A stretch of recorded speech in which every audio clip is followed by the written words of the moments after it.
اللہ کے رسول اور مولائے کائنات علی ابن ابی طالب علیہ السلام۔ قرآن نے اعلان کیا کہ نور آیا اور کتاب آئی، اعلان کیا ہے نور آیا ہے، یعنی وہاں سے نور آیا ہے، یہاں آ کر نور نہیں بنا، نور آیا قرآن کی محکم دلیل۔ اعلان گرامی مگر ایک نظریہ یہ پایا جاتا ہے کہ اللہ کے رسول خاتم النبیین سید المرسلین صلوات علیہ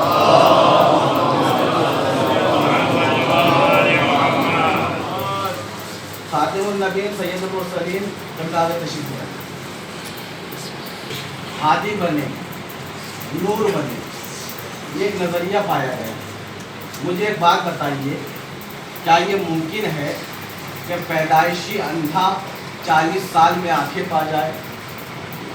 کیا اللہ کے رسول 40 سال میں رسول بنے، نبی بنے، تو کیا یہ ممکن ہے کہ پیدائشی اندھا 40 سال میں آنکھیں پا جائے؟ ہاں، اگر قدرت چاہے تو ممکن ہے، ورنہ کوئی ڈاکٹر چاہے تو ممکن نہیں۔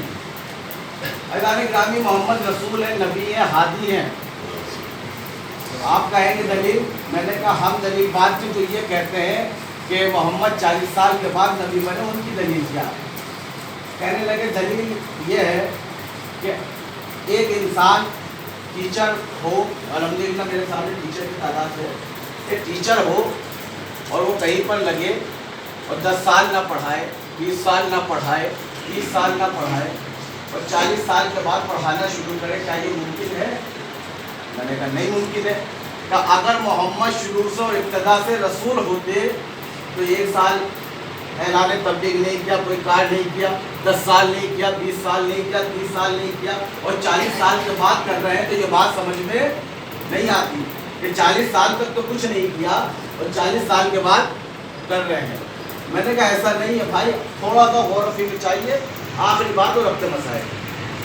میں نے کہا محمد رسول ہیں، یہ بتائیے اللہ نے پورے بدن میں سے، توجہ نوجوانوں کو باری، کہ اللہ نے پورے بدن میں سے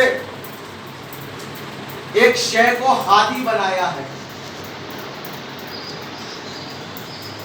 پورے بدن میں سے ایک حصے کو اللہ نے ہادی بنایا، پورے بدن میں سے جس حصے کو ہادی بنایا ہے وہ یہ آنکھیں ہیں۔ آپ کہیں گے کیسے؟ ان آنکھوں کی وجہ سے پتہ چلتا ہے کہ سامنے روڈ ہے، سڑک ہے، دریا ہے، پہاڑ ہے۔ یہ آنکھیں انسان کو ہدایت دیتی ہیں، اگر آنکھیں نہ ہو تو انسان کو ہدایت ملنا بند ہو جائے گی۔ پتہ چلا آنکھوں کے نور کی وجہ سے یہ آنکھیں ہادی ہیں، پتہ چلا جو ہادی ہوتا ہے وہی نور ہوتا ہے۔ اور کمال کی بات یہ ہے کہ اللہ نے پورے بدن میں سے جس حصے کو ہادی بنایا، نور بھی اسی میں رکھا، آنکھوں کے اندر اللہ نے نور رکھا۔ میں نے کہا ایک انسان کمرے میں ٹہل رہا تھا، توجہ، ایک انسان کمرے میں ٹہل رہا تھا، رات کی تاریکی تھی، کتاب کو پڑھ رہا تھا، جھوم جھوم کے پڑھ رہا تھا، ٹہل ٹہل کے پڑھ رہا تھا، رات کا 1 بج رہا تھا اور اچانک کمرے میں گپت اندھیرا چھا گیا، لائٹ چلی گئی۔ اس شخص نے کہنا شروع کیا، ہائے میں اندھا ہو گیا، ہائے میری بینائی چلی گئی، ہائے میری روشنی چلی گئی، ہائے میری بصارت چلی گئی۔ گھر والے دوڑ کر آئے، آنے کے بعد دیکھا کہ بھائی یہ تو زارو قطار رو رہا ہے، میں اندھا ہو گیا۔ گھر والے گھبرا گئے، اس کو اٹھا کر ڈاکٹر کے پاس لے کر آئے۔ ڈاکٹر نے آنکھوں کو کھولا، بار بار ٹارچ مار کر دیکھا، معائنہ کیا، کہنے لگا بھائی تیری آنکھوں میں نور بھی ہے، بینائی بھی ہے، روشنی بھی ہے۔ کہنے لگا نہیں ڈاکٹر صاحب میری آنکھوں میں نور نہیں ہے۔ کہا کیوں؟ کہا اس لیے کہ میں رات کے 1 بجے پڑھ رہا تھا اور ٹہل رہا تھا، ٹہلتے ٹہلتے کتاب پڑھ رہا تھا، اچانک لائٹ چلی گئی، گپت اندھیرا چھا گیا۔ ڈاکٹر صاحب اس گپت اندھیرے میں میری آنکھوں کے نور نے مجھے ہدایت نہیں دی۔ اور کیا اس گپت اندھیرے میں میری آنکھوں کے نور نے مجھے ہدایت نہیں دی۔ ڈاکٹر کی سمجھ میں بات آئی کہ بھائی تیری آنکھوں کے علاج کی نہیں، تیرے دماغ کے علاج کی ضرورت ہے، تو آنکھوں کا مریض نہیں ہے بلکہ दिमाग का मरीज है। कहने लगा क्या मतलब डॉक्टर साहब? का तुझे नहीं पता, कानून फलसफा यही है, कानून अतिब्बा यही है, कानून दुनिया यही है कि एक नूर इंसान को फायदा नहीं देता उस वक्त तक जब तक कोई दूसरा नूर न मिल जाए। तवज्जो, एक नूर फायदा नहीं देता तब तक जब तक कोई दूसरा नूर उस नूर के साथ मिल ना जाए। आप कहेंगे कैसे? देखिए, नूर आपकी आंखों में है, अगर आपका नूर सूरज के नूर से मुत्तसिल नहीं होगा आपको हिदायत नहीं मिलेगी। आपका नूर, आंखों का नूर अगर बल्ब से, चिराग से, ट्यूबलाइट के नूर से मुत्तसिल नहीं होगा तो आपको रास्ता दिखाई नहीं देगा, हिदायत नहीं होगी। पता चला दो नूर मिले तब हिदायत होती है, दो नूर मिले तब सिलसिला हिदायत शुरू होता है। तो इस बात से ये समझ में आया मोहम्मद 40 साल तक नबी भी थे, रसूल भी थे, हादी भी थे, मगर वो नूर मोहम्मद 40 साल तक तन्हा था। उस नूर मोहम्मद ने तब तक ऐलान रिसालत नहीं किया जब तक 13 रजब को खाने काबा के अंदर नूर विलायत चमक कर इस नूर के साथ मुत्तसिल नहीं हो गया। जब नूरे विलायत आ गया तो अल्लाह ने कहा है मेरे मोहम्मद अब ऐलान कर दो अपनी रिसालत का।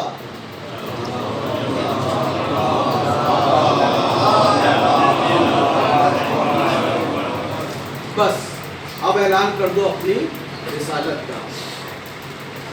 हादाने मालूम मसलूम, ये सुबह बड़ी कयामत की सुबह है।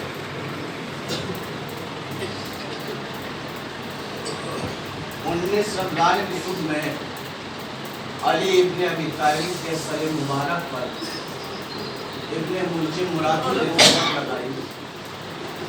आपकी आंखें रोने के लिए आमादा हो गई और आप आए भी रोने के लिए। सर पे ज़रबत लगाई मगर सिर्फ एक ज़रबत लगाई अली के सर पर। कहीं तारीख में नहीं मिलता इब्ने मुल्जिम ने दूसरी ज़रबत अली के बाद ही दी। पूछा गया क्यों ये एक ही ज़रबत लगाई? उलमा ने जवाब दिया कि पहली बात तो ये थी कि एक ज़रबत लगाई इसलिए कि इब्ने मुल्जिम को यकीन था ये जो तलवार जिस जहर में बुझी हुई है अगर ये अली के एक बार भी लग गई तो उसके बाद अली नहीं बचेंगे। और दूसरी वजह उलमा ने बताई, आपकी आंखों में आंसू आ जाएंगे। दूसरी वजह ये बताई उलमा ने, ये तलवार एक बार इब्ने मुल्जिम ने इसलिए मारी थी कि इब्ने मुल्जिम जानता था अगर मैं दूसरे वार के लिए मस्जिद में रुक गया तो अली तन्हा नहीं है, अली अकेले नहीं है, अली की औलाद साथ है, हसन साथ है, हुसैन साथ है, अब्बास साथ है। दूसरे वार के लिए कोई मौका नहीं देगा, मुझे यहीं पर कत्ल कर देंगे, इसलिए दूसरा वार नहीं किया। मगर हाय रे करबला का मजलूम हुसैन, अरे एक बार नहीं किया है शिमर ने 17 बार गले पर किए। दूर खड़ी माँ देख रही थी, ए शिम मेरा बच्चा प्यासा है, मेरा बच्चा भूखा है। जज़ाकल्लाह जज़ाकल्लाह, खुदा आपकी आवाज़ों पर रहमत नाज़िल करे। हाँ दादारो, आवाज़ गिरिया को थोड़ा बुलंद कीजिएगा।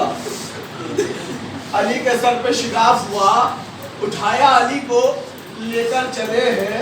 चाहने वाला मजमा था, आवाज दे रहा था, अली कत्ल हो गए। अली के सर पर दर्द लग गई। छोटे छोटे बच्चे साथ में थे, कह रहे थे आज हमें खिलाने वाला जा रहा है, आज हमें गोद में बिठाने वाला जा रहा है। छोटे छोटे बच्चे थे, रो रहे थे। चाहने वाला मजमा था, अली के साथ साथ चल रहा था, अली को लेकर जा रहे थे।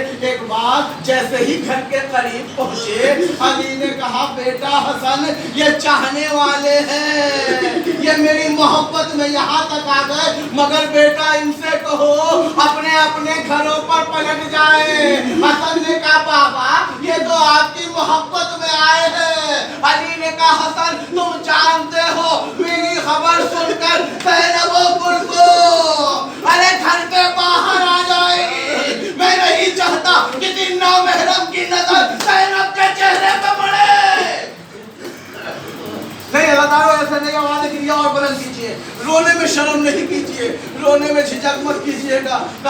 मैं नहीं चाहता ज़ैनब के चेहरे पर किसी की निगाह पड़े, कुलसूम के चेहरे पर किसी की निगाह पड़े। आज हजारों मैं हाथों को जोड़ के कहूंगा मौला, ज़ैनब कुलसूम के पर्दे का इतना ख्याल है, ऐ मौला जरा करबला के बाद देखिएगा, यही ज़ैनब और कुलसूम होगी, बाजुओं पे रसन होगी, बेमकना और चादर होगी। मुनादी निदा देगा मुसलमानों, ये अली की बेटी ज़ैनब है, ये अली की बेटी कुलसूम। जज़ाकल्लाह मौला आपको कोई मकसद सिवाय कभी सैयदुल शुहदा के मौला को लेकर घर के अंदर आए। आने के बाद मौला को लिटा दिया गया।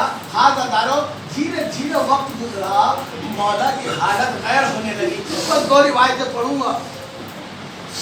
मौला की हालत गैर होने लगी। एक बार अली ने वसीयतें शुरू की, सबको बुलाया, कहा हसन मेरे पास आओ। हसन खड़े हुए। जब हसन आ गए कहा बेटा मेरे बाद तुम इमाम वक्त हो, ये तमाम लोग तुम्हारे हवाले। कहा बाबा जैसी आपकी मर्जी। एक बार आवाज दी, बेटा हुसैन करीब आओ। हाथ पकड़ा, हसन के हवाले किया। बेटा मोहम्मद करीब आओ। करीब आए, हाथ लिया, हसन के हवाले किया। बेटी ज़ैनब करीब आओ। ज़ैनब करीब आई, हाथ पकड़ा, मौला हसन के हवाले किया। कुलसूम को करीब बुलाया, हाथ पकड़ा, हसन के हवाले किया।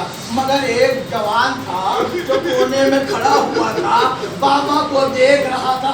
अलम को देखते जाना, रोकते जाना, क्या बाबा को देख रहा था। बाबा ने सबका हाथ हसन के हाथ में दिया, मगर मेरा हाथ किसी के हाथ में नहीं दिया।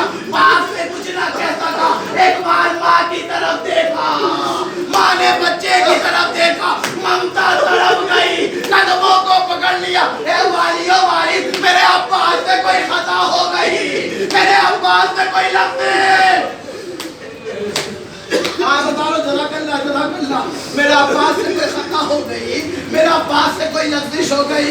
अली तड़प गए, अब्बास को करीब बुलाया, अब्बास से खता नहीं हुई, ये तो मेरी दुआओं का असर है। अरे अब्बास को मैंने करबला के लिए मांगा था, क्या हुसैन के लश्कर का कलमदार होगा। जब तक अब्बास न होगा करबला मुकम्मल है। जज़ाकल्लाह जब तक अब्बास का होगा करबला मुकम्मल ना होगी। पर एक रिवायत और मजलिस तमाम। अभी ताबूत उठेगा, आप ज़ियारत करेंगे, हर आँख अश्रुबार होगी। कहते हैं अली के चाहने वाले बेटे थे, मौला हसन ने गुस्ल दिया, कफन दिया, बाप का जनाजा सजा, बड़ी धूम से उठा, बड़ी शान से उठा। बच्चे लेके चले, जवान लेके चले, बेटे लेके चले, बनी हाशिम लेकर चले। तमाम चाहने वाले धूम के साथ मौला का जनाजा लेकर जा रहे थे। आवाज आ रही थी कद क़ुतिला अमीरुल मोमिनीन, अमीरुल मोमिनीन को कत्ल कर दिया। मैं कहूँगा यार आपकी मौत बड़ी सख्त है, आपकी मौत बड़ी शदीद है अहले बैत के लिए, बनी हाशिम के लिए। मगर मौला जितनी भी सख्त हो, मगर आपको गुस्ल तो मिल गया, आपको कफन तो मिल गया, आपको दफन तो मिल गया। मगर मौला जरा करबला में आ जाइए। एक बेटा है, हाथों में हथकड़ियाँ, पाँव में बेड़िया, सामने बाप का लाशा, मैं गोरों कफन पड़ा हुआ था। कोई दफन करने वाला नहीं, कोई उठाने वाला।